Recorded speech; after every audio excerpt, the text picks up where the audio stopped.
नमस्कार, मैं हूं अंजलि और आप देख रहे हैं रफ्तार टुडे। तो चलिए शुरुआत करते हैं आज की प्रमुख खबर से।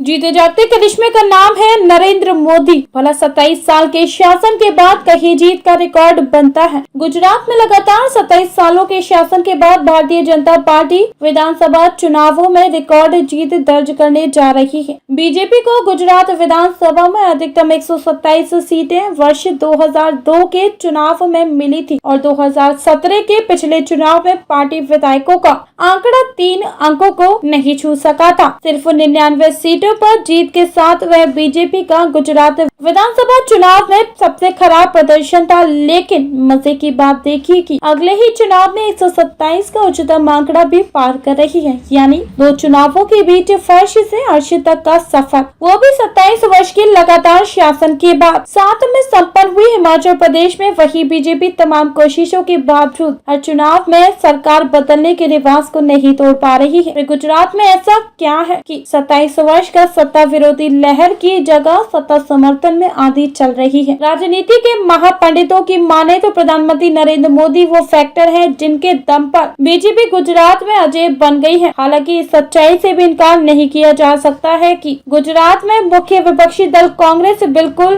कर्तव्य विमूढ़ दिखती है, लेकिन दूसरा पक्ष यह भी है कि आम आदमी पार्टी दिल्ली और पंजाब में सरकार बनाने के बाद गुजरात पहुंच चुकी है। बहरहाल गुजरात में कांग्रेस की काहिलियत या आपकी अनुभवहीनता के तथ्य से परे पीएम मोदी के करिश्माई कनेक्शन को तो खारिज नहीं किया जा सकता है। मोदी है तो मुमकिन है। गुजरात को आज भी इस महामंत्र पर इतना ज्यादा भरोसा क्यों है, आइए जानते हैं। मोदी ने दिया विकास का गुजरात मॉडल। नरेंद्र मोदी देश के प्रधानमंत्री बनने से पहले गुजरात के मुख्यमंत्री लंबे वक्त तक रहे। गुजरात में उनके विकास कार्यों ने गुजरात मॉडल का नया फलसफा पेश किया, जिसकी देश भर में चर्चा छिड़ गई, भले ही आलोचना के लिए ही, लेकिन विरोधी भी यदा कदा आज भी गुजरात मॉडल का जिक्र कर देते हैं। नरेंद्र मोदी ने गुजरात के अपने मुख्य मंत्रित्व काल में गांधीनगर, अहमदाबाद, सूरत जैसे बड़े शहरों के साथ साथ भरूच, पाटनपुर, महसाणा, केवड़िया जैसे छोटे छोटे शहरों को भी